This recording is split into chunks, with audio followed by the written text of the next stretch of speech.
السلام علیکم۔ آج کا ہمارا عنوان ہے سنگر اور حضرت عمر رضی اللہ تعالیٰ عنہ کا خوبصورت واقعہ۔ رب تو گناہ گار کا بھی ہوتا ہے۔ حضرت عمر رضی اللہ تعالیٰ عنہ کے دور خلافت میں مدینہ میں گانا گانے والا رہتا تھا جو گانا گایا کرتا تھا۔ جب اس کی عمر 80 سال ہو گئی تو اس کی آواز نے اس کا ساتھ چھوڑ دیا۔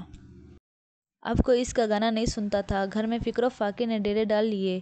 ایک ایک کر کے گھر کا سارا سامان یک گیا۔ آخر تنگ آ کر وہ شخص جنت البقیع میں گیا اور راہ اختیار اللہ کو پکارنے لگا، یا اللہ، اب تو تجھے پکارنے کے سوا کوئی راستہ نہیں۔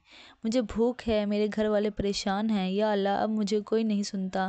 تو تو میری سن۔ میں تنگ دست ہوں، تیرے سوا میرے حال سے کوئی واقف نہیں۔ حضرت عمر رضی اللہ تعالیٰ عنہ مسجد میں سو رہے تھے کہ خواب میں آواز آئی، اے عمر، اٹھو، میرا ایک بندہ مجھے بقیع میں پکار رہا ہے، اس کی مدد کو پہنچو۔ حضرت عمر رضی اللہ تعالیٰ عنہ نے جب یہ سنا تو ننگے سر ننگے پیر جنت البقیع کی طرف دوڑے۔ دیکھتے ہیں کہ جھاڑیوں کے پیچھے ایک شخص دھاڑے مار مار کے رو رہا ہے۔ اس نے جب حضرت عمر رضی اللہ تعالیٰ عنہ کو آتے دیکھا تو بھاگنے لگا۔ سمجھا کہ شاید حضرت عمر رضی اللہ تعالیٰ عنہ کوڑا لے کر آ رہے ہیں۔ حضرت عمر نے کہا، رکو، کہاں جا رہے ہو؟ میں تمہاری مدد کے لیے آیا ہوں۔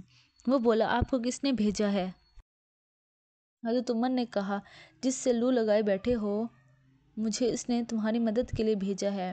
یہ سننا تھا، وہ شخص گھٹنوں کے بل گرا اور دھاڑے مار مار کر رونے لگا اور کہنے لگا، یا اللہ، ساری زندگی تیری نافرمانی کی، تجھے بھلائے رکھا، یاد بھی کیا تو روٹی کے لیے، اور تو نے اس پر بھی لبیک کہا اور میری مدد کے لیے اپنے اتنے عظیم بندے کو بھیجا۔ میں تیرا مجرم ہوں۔